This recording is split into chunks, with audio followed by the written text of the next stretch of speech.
ಇವತ್ತು ನಮ್ಮ ಸೋಲೂರು ಹೋಬಳಿಗೆ ಮೊದಲನೇ ಬಾರಿಗೆ ಇವತ್ತು ಸೇರ್ಪಡೆ ಮಾಡಿಸ್ಕೊಳ್ಳೋಣ ಹುಡುಗರು ಹಳ್ಳಿಯಾಗೆಲ್ಲ ಒಂದು 5 ಜನ ಅಂದ್ಕೊಂಡು ಇವತ್ತು ಸೋಲೂರು ಹೋಬಳಿಗೆ ಬಂದೆ. ಈಗ ನಾವು ತ್ಯಾಮಗೊಂಡ್ಲು ಮತ್ತೆ ದಾವಸ್ಪೇಟೆ ಎರಡೂನು ಮನೆ ಕಟ್ಟ ಅಂತ ಕೆಲಸ ಮಾಡ್ತಾ ಇರೋದು ತಮ್ಗೆಲ್ಲ ಗೊತ್ತಿರಬೇಕು ಅಂದ್ಕೊಂಡಿದ್ದೀನಿ. ಹಂಗಾಗಿ ಈಗ ಆ ಭಾಗದಲ್ಲಿ ಒಂದು 70% ಕೆಲಸ ಮುಗಿತಾ ಬಂತು.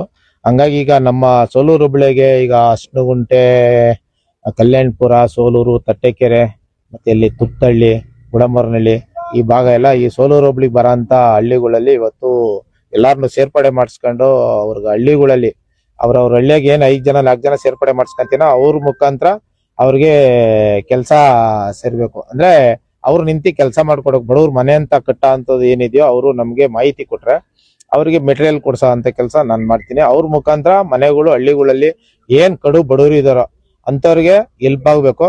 ಹಂಗಾಗಿ ನಾನೀಗ ಸೋಲೂರು ಹೋಬಳಿಗೆ ಈಗ 15ನೇ ತಾರೀಕು ಮೇಲೆ ಕೆಲಸ ಸ್ಟಾರ್ಟ್ ಮಾಡಿಸ್ತಾ ಇದ್ದೀನಿ. ಹಂಗಾಗಿ ಮುಂಚೆಗೇನೆ ಹಳ್ಳಿಗೆ ಒಂದು 3 ಜನ 4 ಜನ ನನಗೆ ಸಪೋರ್ಟ್ ಮಾಡೋ ಅನ್ನಗೋಸ್ಕರ ಹಳ್ಳಿಗಳಲ್ಲಿ 3 ಜನ 5 ಜನ ಸೇರ್ಪಡೆ ಮಾಡಿಸ್ಕೊಂತ ಇದ್ದೀನಿ. ಹಂಗಾಗಿ ಅವ್ರ ಮುಖಾಂತರ ಹಳ್ಳಿಗಳಿಗೆ ಸೇವೆ ಮಾಡಕ್ಕೆ ಒಂದು ವ್ಯವಸ್ಥೆ ಮಾಡ್ತಾ ಇದ್ದೀನಿ. ಹಂಗಾಗಿ ಇವತ್ತು ತುತ್ತಹಳ್ಳಿಯಿಂದ ಚಂದ್ರು ಮತ್ತೆ ನವೀನ್ ಬಂದಿರ್ ಸೋಲೂರಿಂದ ನಮ್ಮ ಉದಯ ನಮ್ಮ ಹೋಬಳಿ ಅಧ್ಯಕ್ಷನ ಮಾಡಿದೀವಿ ಯುವ ಘಟಕಕ್ಕೆ. ಆಮೇಲೆ ನಮ್ಮ ಕಲ್ಯಾಣಪುರದಿಂದ ಜಾನ್ವಿ ಎಲ್ಲ ಬಂದಿದ್ದಾರೆ. ಜಾನ್ವಿ ಎಲ್ಲಿದ್ದಾರೆ ಅವರು? ಒಂದ್ ಮುಂದೆ ಕರೀರಿ ಸ್ವಲ್ಪ. ಇವ್ರನ್ನ ಎಲ್ಲಾರನ್ನು ಸೇರ್ಪಡೆ ಮಾಡಿಸಿದೀನಿ. ಈಗ ಅವ್ರ ಮುಖಾಂತರ ನಮ್ಮ ಎಲ್ಲ ಹಳ್ಳಿಗಳಿಗೂ ಮೆಟೀರಿಯಲ್ ಏನ್ ಕಡು ಬಡವರು ಇದಾರೋ ಅವ್ರಿಗೆ ಮನೆ ಕಟ್ಕೊಡೋ ಅಂತ ಕೆಲಸ ಮಾಡ್ತಾ ಇದೀನಿ. ಮನೆ ಕಟ್ಕೊಡೋ ಅಂದ್ರೆ ನಾನು ಇಟ್ಟಿಗೆ, ಮರಳು, ಇದು ಎಮ್ಸ್ಟಾಂಡು, ಸಿಮೆಂಟ್ ಕೊಡ್ತಾ ಇದೀನಿ.